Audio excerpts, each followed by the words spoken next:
안녕하세요. 모딜의 비네리입니다. 지난 시간에는 리스의 장단점에 대해서 함께 알아봤었는데요. 오늘은 신차 구매 방법 중 하나인 장기 렌트에 대해서 이야기해볼까 합니다. 어떤 구조로 렌트료가 산정이 되는지, 그리고 어떻게 이용했을 때 가장 효율적일지에 대해서 알아보겠습니다.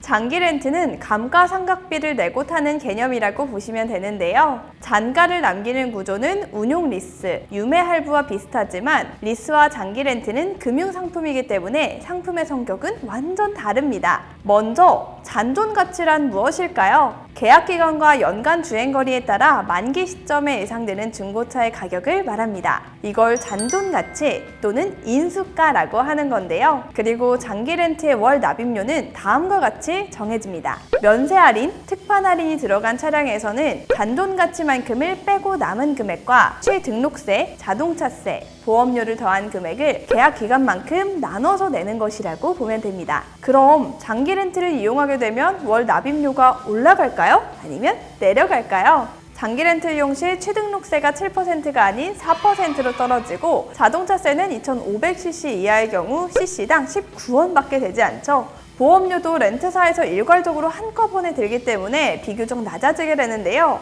그랜저의 경우 평균적으로 1년에 90에서 100만 원 정도 낸다고 하면 장기 렌트 이용 시에는 절반인 50만 원 정도에 책정이 됩니다. 결과적으로 장기 렌트의 월 납입금은 다른 신차 구매 방법들에 비해 월 납입금을 더 저렴하게 이용할 수 있다는 장점이 있습니다. 다만 인수까지 고려를 한다면 남은 인수가에 대해 취등록세를 또 납부해야 되기 때문에 이 부분은 꼼꼼히 체크해 볼 필요가 있을 것 같습니다.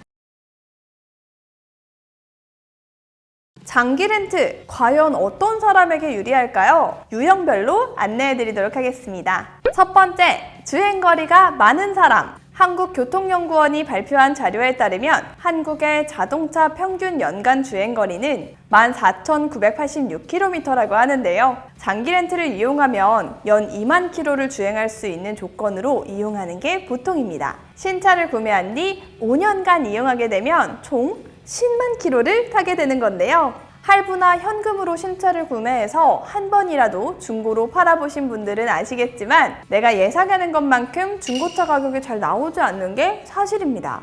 더군다나 국내 정서상 10만 km가 넘어가는 차량은 중고차 시장에서도 잘 안 팔리는 축에 속하고, 그러다 보니 중고차 매매업자들이 값을 후하게 쳐줄 수가 없겠죠. 그럼 여기서 아까 말씀드린 잔존 가치를 다시 생각해 봅시다. 현재 20곳이 넘는 장기 렌트 업체가 경쟁을 하고 있습니다. 이들의 경쟁은 누가 더 잔존 가치를 높게 잡아서 월 렌트료를 낮추는가에 있습니다. 따라서 할부나 현금으로 신차를 구매하고 5년 뒤 중고로 팔 때보다 중고차 값을 더 높게 잡아주기 때문에 5년간 차에 쏟는 비용이 확 낮아지게 되죠. 연간 주행거리가 평균을 넘으시는 분이라면 장기 렌트 참 매력적이겠죠? 두 번째, 회사를 운영하는 대표님들. 회사 업무용 차량이 직원의 실수로 사고가 나는 경우 법인 전체 보험 수가가 올라가게 됩니다. 하지만 장기 렌트로 타게 된다면 보험 수가에 영향을 미치지 않는다는 이점이 확실히 있죠. 회사 입장에서도 손해부담이 적은 장기 렌트를 이용하시는 것이 유리하다고 말씀드리고 싶네요. 그리고 한 가지 더! 대표님들이 장기 렌트를 알아보실 때 렌트 업체로부터 더러 이런 말을 듣기도 합니다. 렌트 리스만 사업자 비용 처리가 된다. 하지만 이건 틀린 얘기입니다. 물론 사업자의 경우 지역가입자가 되기 때문에 차량을 사업자 명의로 취득을 하게 되면 건강보험료가 올라가는 건 맞지만 비용 처리는 모든 구매 방법 다 동일하게 적용됩니다.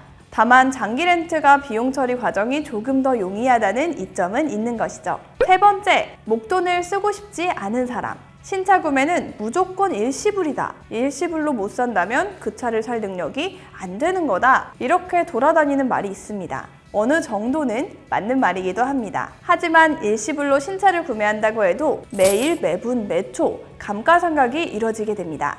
여러분, 차는 이동수단입니다. 자산으로 인식은 되지만 번호판이 달리는 순간 가치가 감소하는 그런 자산이죠. 이걸 정확히 이해하시는 분들은 굳이 차에 목돈을 쓰고 싶어 하지 않습니다. 특히 사업자의 경우는 세금에, 시설 투자에, 장비 투자에, 광고비에, 기타 등등의 이유로 수중에 일정 금액 이상의 현금을 가지고 있어야 하기 때문에 차값에 목돈이 나가는 것에 부담이 될 수 있습니다. 물론 직장인의 경우도 목돈을 차를 사는 데 쓰는 것보다 수익을 벌어다 줄 수 있는 주식에 투자하고 싶어 하시는 분들도 굉장히 많죠. 장기 렌트는 자동차세, 부가세, 취등록세를 포함한 각종 세금과 보험료까지 월 렌트료에 포함시킬 수 있기 때문에 초기 비용이 1원도 없이 차량 이용이 가능하다는 장점이 있습니다. 소유보다는 이용에 초점을 맞추면 어떠실까요? 자, 그러면 이제 여러분들이 정말 궁금해하실 만한 가격적인 부분에 대해서 이야기해 보겠습니다.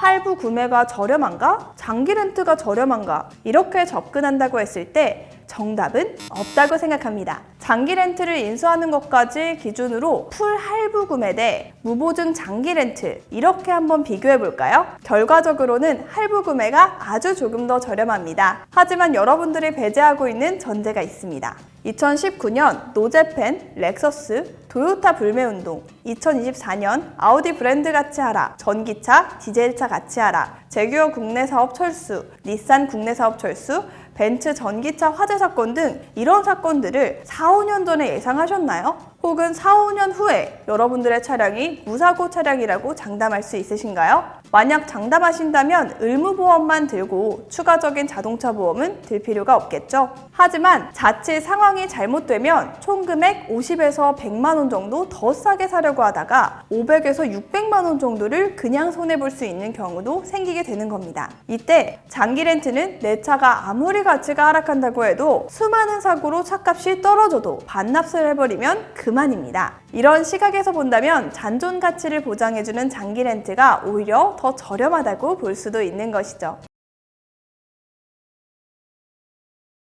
네, 이렇게 오늘은 장기 렌트에 대한 기본적인 개념 설명과 다양한 이점에 대해서 말씀드렸는데요. 다양한 신차 구매 방법들의 장단점을 잘 살펴보고 내 상황에 맞게 잘 선택하는 것이 중요하겠습니다. 신차 금융 데이터 분석 플랫폼 모딜, 저희 모딜은 할부, 장기 렌트, 리스 등 모든 금융사의 상품 데이터를 분석하고 여러분들에게 최적화된 구매 방법을 추천해드리고 있습니다. 간편하게 비대면으로 신차를 구매하실 수 있으니까요. 고정 댓글에 링크로 들어오셔서 편하게 견적 문의 주시면 감사하겠습니다. 오늘의 영상이 도움이 되셨다면 구독과 좋아요 한 번씩 부탁드리면서 지금까지 저는 모딜의 비넬이었습니다.